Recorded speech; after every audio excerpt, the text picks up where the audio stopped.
अस्सलाम वालेकुम dear student, उम्मीद है आप लोग जो है वो खैरियत से होंगे।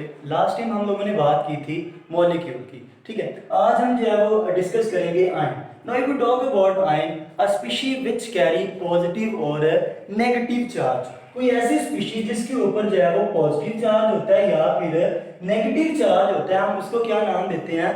आयन का नाम देते हैं। आयन को हम एक और तरह से भी जो है वो डिफाइन कर सकते हैं। वो किस तरह से करेंगे जी? व्हेन एन एटम लूज और गेन इलेक्ट्रॉन, जब कोई एटम इलेक्ट्रॉन को लूज करता है या फिर इलेक्ट्रॉन को गेन करता है, तो उसके ऊपर जो है वो पॉजिटिव चार्ज आ जाएगा या फिर नेगेटिव चार्ज आ जाएगा। व्हेन एन एटम लूज और gain electron, it will carry positive और negative charge known as ion. ठीक है, तो उसको हम क्या नाम देंगे? आयन का नाम देंगे। There are two most important types of the ions. ठीक है, आयंस की हमारे पास टू मोस्ट इंपॉर्टेंट टाइप्स हैं। The first one is cation. जो हमारे पास आयन की पहली टाइप आती है वो कौन सी वाली है? केटायन है। And the second one is anion. और जो हमारे पास आयन की दूसरी टाइप आती है वो हमारे पास कौन सी वाली आती है? एनायन आती है। ठीक है, तो सबसे पहले हम डिस्कस करने जा रहे हैं जी केटायन को। If we talk about cation, ठीक है, अगर हम केटायन की बात करें तो इसमें वो क्या कहता है कि a species which carry positive charge.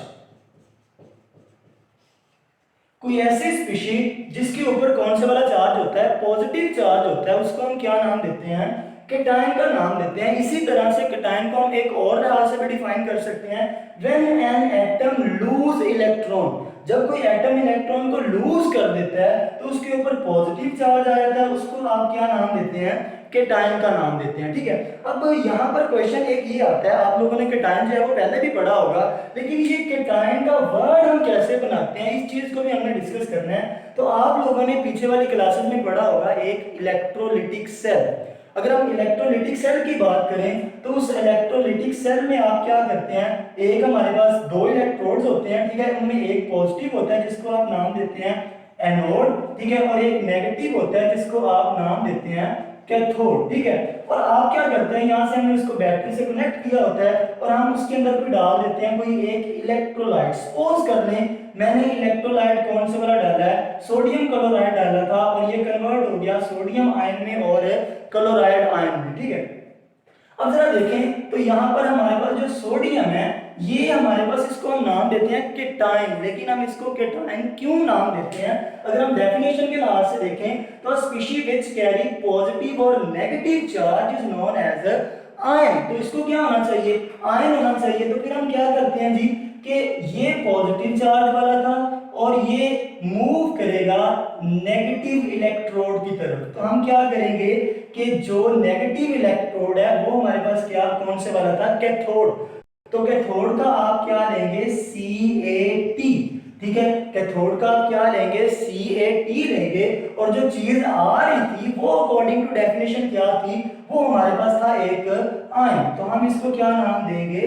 Cation. इस तरह से हम जो है वो केटायन जो है इसको नेम देते हैं। ठीक है, नेक्स्ट हम इसकी एग्जांपल लेते हैं। देखिए हमारे पास कोई एटम है, ठीक है, हमारे पास एटम है, कोई सपोज कर रहे हैं हमारे पास ए एटम है, ठीक है, और क्या करेंगे जी, इसमें से एक इलेक्ट्रॉन लूज करेंगे। ठीक है, इसमें से एक इलेक्ट्रॉन क्या कर देंगे? हम लूज कर देंगे, तो इसके ऊपर चार्ज कौन से वाला आ जाएगा? पॉजिटिव आ जाएगा। तो इलेक्ट्रॉन को लूज करने के लिए क्या चीज रिक्वायर होगी? एनर्जी रिक्वायर होगी, क्योंकि हमें पता है यहाँ पर अगर हम देखें तो ये न्यूक्लियस है, ठीक है, यहाँ पर इलेक्ट्रॉन होते हैं। अगर आप इस इलेक्ट्रॉन को बाहर निकालना चाहते हैं तो there is attraction between the nucleus and the electron. ठीक है, तो इलेक्ट्रॉन को बाहर निकालने के लिए हमें sufficient amount of energy require होती है। So that's why you can say that cationic formation हमारे पास कौन सा वाला रिएक्शन होता है? एक एंडोथर्मिक रिएक्शन होता है। केटायनिक फॉर्मेशन हमारे पास कौन सा वाला रिएक्शन होता है? ये हमारे पास एक एंडोथर्मिक रिएक्शन होगा, क्योंकि इलेक्ट्रॉन को रिमूव करने के लिए हमें एनर्जी रिक्वायर होती है। ठीक है, जैसे कि इसके हम डिफरेंट एग्जांपल्स ले सकते हैं, जैसे कि हमारे पास सोडियम है। ठीक है, सोडियम जो है वो एक इलेक्ट्रॉन रिमूव करता है। ठीक है, तो यहाँ पर सोडियम के ऊपर चार्ज कौन से वाला आ जाएगा, Na पॉजिटिव। इसी तरह से कैल्शियम है, अगर कैल्शियम 2 इलेक्ट्रॉन रिमूव करता है, ठीक है, तो कैल्शियम के ऊपर चार्ज कौन से वाला आ जाएगा, 2 पॉजिटिव। तो मतलब ये चार्ज जो है ये किस पे डिपेंड करता है, रिमूवल ऑफ इलेक्ट्रॉन्स के ऊपर डिपेंड करता है कि आया 1 इलेक्ट्रॉन रिमूव हो रहा है या 2 इलेक्ट्रॉन जो है वो रिमूव हो रहे हैं। अगर 1 इलेक्ट्रॉन का लॉस हुआ है तो चार्ज विल बी 1 पॉजिटिव, और अगर 2 इलेक्ट्रॉन का लॉस हुआ है तो चार्ज विल बी 2 पॉजिटिव। इसी तरह से हम इसकी डिफरेंट एग्जांपल्स और ले सकते हैं, जैसे कि हमारे पास जो है वो अगर हम देखें तो एल्यूमिनियम जो है, एल्यूमिनियम के ऊपर भी 3 पॉजिटिव चार्ज होता है क्योंकि ये 3 इलेक्ट्रॉन रिमूव करता है। ठीक है, इसी तरह से हमारे पास जो पोटाशियम है, पोटाशियम के ऊपर 1 पॉजिटिव चार्ज होता है क्योंकि पोटाशियम जो है वो 1 इलेक्ट्रॉन जो है वो उसका लूज जो है वो कर रहा होता है। ठीक है, तो ये हमने किसकी बात की थी, ये हमने बात की थी जी केटाइन की। Now we are going to discuss about the anion. ठीक है, अगर हम एनायन की बात करें तो एनायन में वो हमें क्या कहता है, इधर डिस्कस कर लेते हैं जी। अगर हम बात करते हैं जी एनायन की, अगर हम एनायन की बात करते हैं तो एनायन में वो हमें ये कहता है कि a species which carry negative charge, a species which carry negative, कोई ऐसी स्पीशीज जिसके ऊपर नेगेटिव चार्ज होता है उसको आप क्या नाम देते हैं, एनायन का नाम देते हैं। उसको भी दूसरी तरह से डिफाइन कर सकते हैं, when atom gain electron। ठीक है, तो एनायन के केस में इलेक्ट्रॉन का गेन होता है, gain of electron. When an atom gain electron it will carry negative charge known as anion. अब फिर यही क्वेश्चन आता है कि एनायन को एनायन क्यों कहते हैं, क्योंकि अकॉर्डिंग टू डेफिनेशन यहाँ पर उसी इलेक्ट्रोलिटिक सेल पे आते हैं। तो क्लोराइड है, क्लोराइड के ऊपर जो है वो नेगेटिव चार्ज है, इसको आयन बोलना चाहिए, इसको हम जो है वो एनायन क्यों बोल रहे हैं, क्योंकि यहां पर देखें तो इसके ऊपर नेगेटिव चार्ज है। अकॉर्डिंग टू डेफिनेशन ये हमारे पास क्या है, एक आयन। ठीक है, लेकिन ये मूव करेगा किसकी तरफ, एनोड की तरफ मूव करेगा। तो एनोड का क्या लेंगे आप, एन लेंगे, और जो चीज आ रही है वो क्या चीज है, आयन है। तो इस तरह से आप इसको नाम देते हैं जी एनायन। ठीक है, इसी तरह से इसमें क्योंकि इलेक्ट्रॉन का गेन होता है, ठीक है, तो देखें जरा हमारे पास ये न्यूक्लियस है। ठीक है, तो यहाँ पर इलेक्ट्रॉन जो है वो हम ऐड करवा रहे हैं। तो जब इलेक्ट्रॉन का एडिशन होगा there will be attraction between the nucleus and the electron, so that's why energy will release in this case. तो इस केस में जो हमारे पास एनर्जी है वो क्या होती है, रिलीज होती है। So that's why anionic formation will be an exothermic reaction. तो ये हमारे पास कौन से वाला रिएक्शन होगा, ये हमारे पास एक एक्सोथर्मिक रिएक्शन होगा। ठीक है, जैसे कि सपोज कर लें कि हमारे पास बी एक एटम है, अगर आप उसमें एक इलेक्ट्रॉन ऐड करवा रहे हैं, ठीक है, तो उसके ऊपर चार्ज आ जाएगा 1 नेगेटिव। ठीक है, अगर आप जो है वो 2 इलेक्ट्रॉन ऐड करवाते तो उसके ऊपर चार्ज कितना आ जाना था, 2 आ जाना था। जैसे कि हमारे पास फ्लोरीन है, ठीक है, फ्लोरीन की बात कर लेते हैं। फ्लोरीन का एटॉमिक नंबर जो है वो 9 होता है। ठीक है, तो पहले वाले में 2 आ गए, आखिरी वाले में कितने आए, 7 इलेक्ट्रॉन्स आ रहे हैं। तो इसको अपना आउटर मोस्ट शेल कंप्लीट करने के लिए कितने इलेक्ट्रॉन्स रिक्वायर है, इसको 1 इलेक्ट्रॉन रिक्वायर है। ठीक है, तो फ्लोरीन जो है वो अगर 1 इलेक्ट्रॉन हम उसमें ऐड करवाते हैं, सारी एग्जांपल यहाँ पर इकट्ठी डिस्कस कर लेते हैं।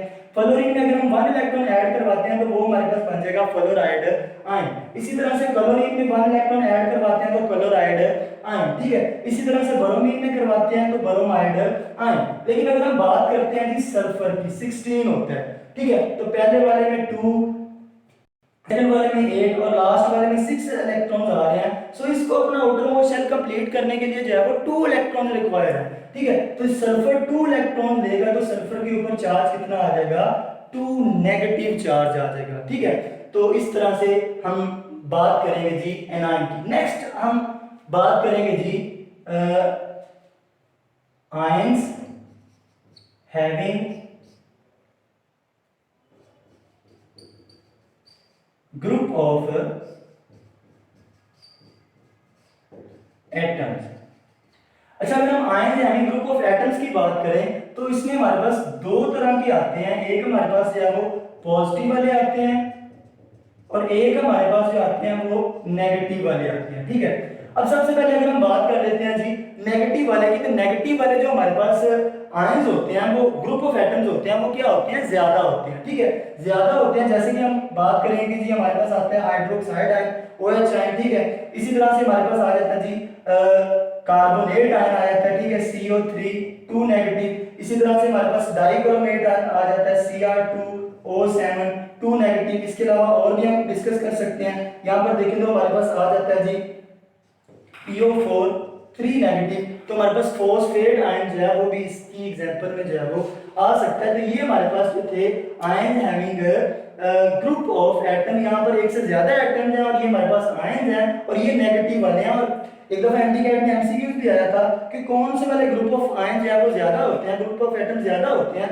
तो जो नेगेटिव वाले होते हैं वो अबंडेंट होते हैं, ठीक है, और जो पॉजिटिव वाले होते हैं वो कम होते हैं। जैसे कि हमारे पास NH4 पॉजिटिव अमोनियम आयन, ठीक है। इसी तरह से कार्बोकेटाइन भी इसकी एग्जांपल में आ सकते हैं, कार्बोकेटाइन। अगर हम कार्बोकेटाइन की बात करें तो हम इसके लिए एक एग्जांपल लेते हैं, यहाँ पर CH3 और CH3, ठीक है, और यहाँ पर क्लोरीन है, ठीक है। अब हम क्या करते हैं कि अगर इस क्लोरीन को रिमूव कर देते हैं, अगर हम क्या करते हैं इस क्लोरीन को, यहाँ पर हमारे पास स्पेस कम है तो यहाँ पर ही करेंगे। अगर हम क्लोरीन को रिमूव कर देते हैं तो क्लोरीन के ऊपर चार्ज कौन से वाला आ जाएगा, नेगेटिव चार्ज आ जाएगा, वो बन जाएगा हमारे पास क्लोराइड आयन।